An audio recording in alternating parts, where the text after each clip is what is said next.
네, 안녕하세요. 여러분들 반갑습니다. 금융과 에너지 업종을 누구보다 쉽게 알려주는 데이어 멘토 권혁철입니다. 오늘 한양증권이라는 기업 리뷰해 보도록 할 텐데요. 한양증권은 여러분들도 아시다시피 증권사이죠. 그리고 어제 이 기업밸류업 2차 세미나 발표 날이었었는데, 사실 제가 기업밸류업 2차 세미나 라이브 영상을 쭉 봤었는데 실망이 상당히 큰 부분이 있었더라고요. 그 부분 좀 확인해 보도록 하고, 제가 며칠 전에 이야기했었던 기업 밸류어 프로그램은 야당인 민주당의 선택이 상당히 크다라는 이유와 함께 같이 한번 확인해 보면서 천천히 얘기 나눠보도록 하겠습니다. 먼저 시작하기 전에 저희 데이업 채널에 오시면은 모든 종목들을 커버해 드리고 있으니까 찾아와 주시면 정말 감사하겠고, 제 영상도 끝까지 지켜봐 주시면서 댓글로 궁금하신 것들 남겨주시면은 다음 영상에서 말씀을 드리도록 하겠습니다. 그럼 한양증권 바로 보도록 할게요. 일단 한양증권 같은 경우 증권사, 즉 금융사로 매매업, 위탁업 뭐 등등등 하는 사업을 진행을 하고 있고, 사실 대부분의 금융사들과 다 마찬가지로 시장에서 저평가를 받고 있는 기업이기도 하죠. 그런데 여러분들도 아시다시피 올해 1월 말쯤부터 해서 이 기업 밸류어 프로그램 이슈가 있었잖아요. 이 기업 밸류어 프로그램 같은 경우 저평가가 되어 있는 기업의 가치를 개선시킨다는 정책이었었죠. 주요 내용 좀 짤막하게 살펴보자면, 상장사의 주요 투자 지표를 활용해서 시가총액 업종별로 비교 공시를 하고, 그리고 상장사들에게 기업가치 개선 계획을 공표하도록 권고하고, 기업가치 개선 우수기업 등으로 구성된 지수 개발 및 상장지수 펀드를 도입하겠다는 내용이었었습니다.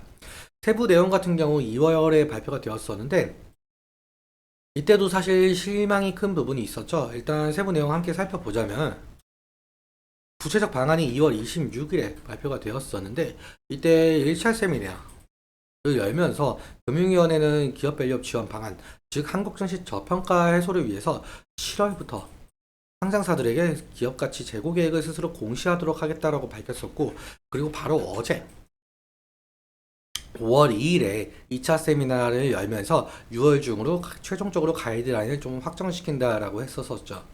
그리고 사실 최근 시장을 본다라고 한다면 이 윤석열 정부의 총선 참패, 그리고 고금리 지속, 중동의 지정학적 위기가 겹치면서 국내 증시가 약세 기조를 보이고 있었는데, 이 기업 밸류업 잘 공시를 하반기에서 5월로 앞당긴다라고 하면서 이 기업 밸류업 정책에 좀 속도를 내려고 하는 상황으로 보이고 있었죠. 그러니까 이 기업 밸류업 정책의 속도를 내면서 약세 기조를 보이고 있는 국내 증시를 한껏 끌어올리겠다라는 스탠스로 보였었는데요. 그런데 바로 어제 제가 2차 세미나 영상을 보면서 사실 이때 2월 26일에 발표했던 내용과 크게 큰 차이가 없더라고요.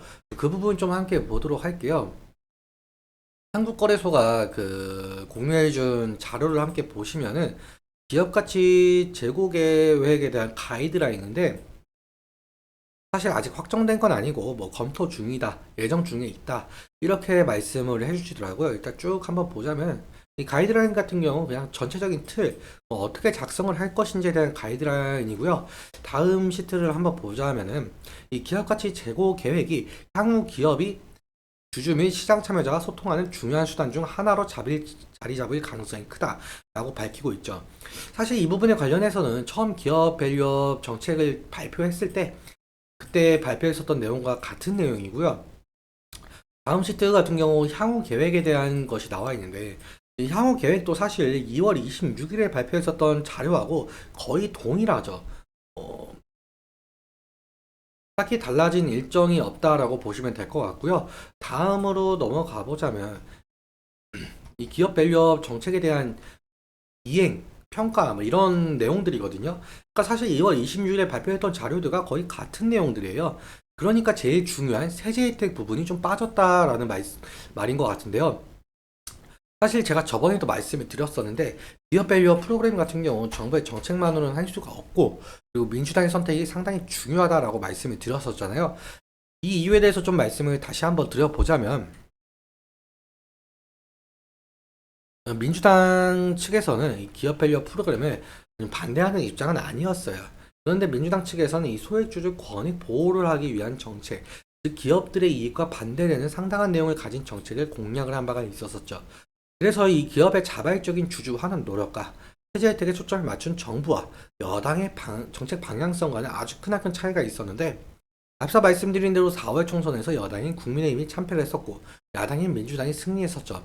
그래서 더욱더 현 정부의 기업 밸류업 정책이 제동이 걸릴 것이다 라는 시장 평가가 있었습니다. 다시 정리해서 말씀을 한번 드려보자면 기획재정부가 밸류업 정책의 세제 혜택으로 제시한 이 법인세 세액 공제와 그리고 배당소득세에 대한 분리과세 같은 경우는 세법 개정을 시켜야 하는데 세법 개정 같은 경우는 국회 동의, 즉 민주당의 동의가 있어야 실현이 될 수가 있거든요. 그런데 이런 세법을 다수당을 차지한 민주당이 부자 감세로 규정을 하게 되면서 국회 법안에 반대할 경우에는 세법 개정이 상당히 어려워지게 되겠죠. 그렇다면 이 기업 밸류업 프로그램도 무산이 될 가능성이 높겠고요. 그래서 아직까지는 이 세제 지원 같은 경우 여전히 검토 중이다, 예정 중에 있다, 확실한 입장을 안 밝히고 있는 것 같아요. 일단 민주당 측에서도 1,400만 명에 달하고 있는 개인 투자자들의 여론에 반응을 할 수밖에 없는 입장이긴 하죠. 그래서 사실상 합의가 이루어지지 못한다라고 한다면 어제 발표 내용처럼 다시금 긴 빠진 내용만 나올 가능성이 상당히 높을 것 같은데요. 그래서 실제로 기업 밸류 정책이 실현이 될지는 아직 미지수로 보이고 있습니다. 이 부분에 관련해서는 지속적으로 체크해 나가면서 대응을 해야 될 이슈로 보이고 있고요. 그러면 차트 보면서 마무리 설명 짓도록 하겠습니다. 한양증권의 차트를 보시면 아무래도 금융사이다 보니까 금융 테마 형성과 호실적 기대감이 모멘텀을 가지면서 주가 변동성을 나타내고 있는데, 이 2월부터 시작한 이 기업 밸류 정책 이슈로 인해서 상당한 상승을 좀 이끌어낸 바가 있었죠. 그런데 앞서 말씀드렸다시피 2월 26일 이때 실망스러운 내용으로 실망 매물이 좀 쏟아진 바가 있었는데, 아무튼 지지라인 같은 경우 제가 미리 선을 그어놨습니다. 사실 금일 흐름 같은 경우도 이 기업 밸류업 정책에 대한 실망 매물이 나왔다라고 볼 수가 있을 것 같은데요. 윗꼬리가 달리면서 음봉 캔들이 나온 것으로 보아서 일단 이 부분 지지 해지 눈지가 상당히 중요하겠죠. 지지라인 이탈 시에는 리스크적인 관리가 필요할 수 있을 것 같은데요. 그리고 사실상 기업 밸류업 프로그램은 상당히 긴 시간을 가지고 바라봐야 하는데, 이 이유에 대해서 앞서 말씀드렸지만 여당과 야당의 합의 그리고 법 개정 등을 하려면 상당한 기간이 걸리겠죠. 그리고 이 기업 밸류업 정책이 야당의 반대를 무릅쓰고 시행될지는 모르겠지만, 만약에 시행이 된다라고 한다면 현재 저평가를 받고 있는 금융, 즉 증권은행, 보험이 테마를 형성하면서 지속적인 상승을 일으킬지 좀 지켜봐야 될 부분인 것 같은데요. 근데 한양증권 같은 경우 2023년 1년 내내 사실상 뭐 박스권에 갇혀 있다라고 할 정도로 지금 횡보를 상당히 오랜 기간 하고 있는 것을 좀 보실 수가 있죠. 그래서 상승 시마다 차익 실현 매물이나 아니면 원금 보전 매물이 나올 가능성도 염두에 두시면서 오늘 여기까지 말씀을 드리도록 하겠습니다. 오늘 내용 여러분들께 도움이 되셨다면 구독과 좋아요 부탁드리고, 말씀드린 내용과 차트적인 부분에 대해서 제 개인적인 견해가 있을 수밖에 없기 때문에 여러분들의 주관적인 견해와 함께 투자를 현명한 선택하셨으면 좋겠습니다. 오늘도 시청해주셔서 너무 감사하고 지금까지 매력철이었습니다. 감사합니다.